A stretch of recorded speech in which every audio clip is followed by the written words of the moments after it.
For today's video, we are going to work on our balance. Now, sometimes I think people think it should be easier than it is to just balance on one foot. There's a lot going on. There's a lot of muscles at play here. Whenever you're on one foot, also know that you're working your core. Whenever you're on one leg, you're also strengthening your leg. You're also really working the glutes. If you've ever heard of the expression, like yoga butt, that's made the Lululemon pants famous, that kind of thing. There's something to be said for it. Whenever you're balancing on one leg, you're really shaping your glutes. So focus on those muscles working for sure each time you're on one leg. The other thing I want to say beyond the physical about balancing postures is that whenever we're in a balancing posture and we fall out, my observation anyways as a teacher is that there's this inner critic that gets really, really loud and, says something like, oh, like, you suck, or you're stupid, or why are you doing this? You can't do this, that kind of stuff. I notice often in my students, they'll do a balancing posture, they'll fall out, and immediately the hands go to the hips. And it just kind of tells your inner self that you're defeated in some way. So try not to do that kind of thing. It's body language, right? Really stand proud in these postures and just do the best you can, and know that when you fall out, the real strength comes in getting back into it and just trying again. So the first posture in this basic balancing series, and later we can get into some extreme balancing kind of stuff, but to start, pretty basic. So we're going to start in a classic tree pose. We're going to do two variations. So the first one, you would just be staying here. So you're balancing, you're opening into your hip a little bit, balancing on the one foot. If you're ready for something a little bit more challenging, you can try to grab the inner part of your foot, and then with the sole of your foot facing the ceiling, you could even just gently be encouraging this knee to go back. So pushing your hips forward, drawing this knee back, really opening the hips. This might be too much. If you find you can only get your foot this high, something's probably, holding a little bit here. So you can stick here for now. When you're balancing on one foot, you'll notice that your foot will want to do that sometimes. So really focus on grounding the inner part of your foot and your big toe into the floor, tailbone towards the floor. So your whole foot is rooted, not just one side or the other, or the back or the front. So evenly distribute your body weight on your foot, essentially. So this is the first one. You just be holding here for 5 breaths. Your hands could be here. Your hands could be above the head for a little bit of more of a challenge, or you're doing this one, hands here or here, balance. Still as you can, breathe.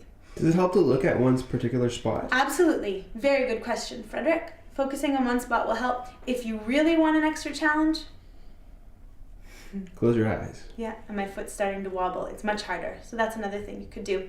The next one, so 5 breaths. Inhale and exhale, 5 complete breaths. The next one is we're going to do a balancing stick variation. There's a few different ones.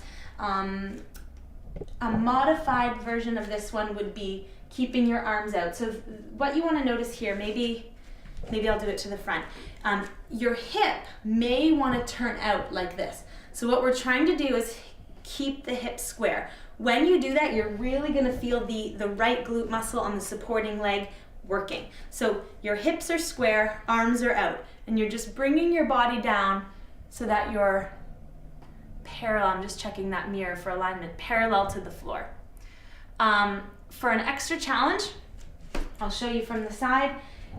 This is the Bikram yoga version of a balancing stick. So you're coming down, chin away from the chest, keeping the hip down. Try not to let the hip turn out. Coming down. You tell me when I'm straight because I can't see. Almost. There you go. Try not to bend the knee, really lengthening through your fingertips and also lengthening through the back toe. Hold 5 breaths as well. The third one, a little bit more challenging. Keeping a micro bend in the standing leg knee. You're going to do each side. For each of these. 2 sides, 2 sides, 2 sides, 2 sides. Okay. So for this one, micro bend in the standing leg knee, grab your big toe.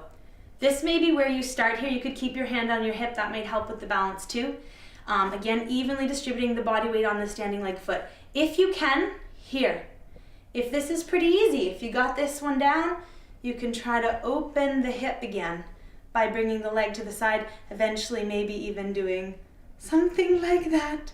But just work within where you need to be right now. So out to the side or working just to straighten this leg. 5 breaths. So complete beginner. Can you show me from the side? Yeah. Complete beginner. Little micro bend in the standing leg, you might just be here. So you're just working to extend this leg to this position. More advanced than your opening. So just work to straighten this leg. Maybe you're here, here, here, here, right? Again, yoga's like watching your hair grow. Be very patient. Another thing about balance. So here we're in that sequence in the video we just did, we're balancing in our physical body.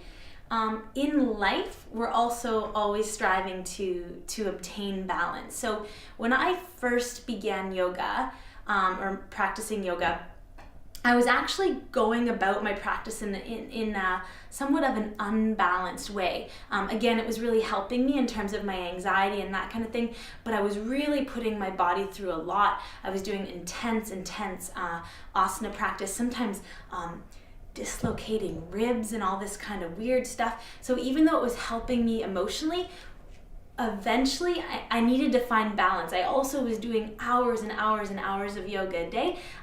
There's not a lot of time to read and expand your mind and do other things when you're spending that much time just doing yoga. So eventually we all want to find a balance between work and play, essentially. So between your workouts, between your work that you're doing on your flexibility, and then also the other aspects of your life, spending time with your family, spending time with your lover, reading, these kinds of things. So start to think about, when you're doing your balancing postures, you could even meditate a little bit after, just on balance in your life. So do a little bit of self-inquiry and just kind of ask yourself where you're at.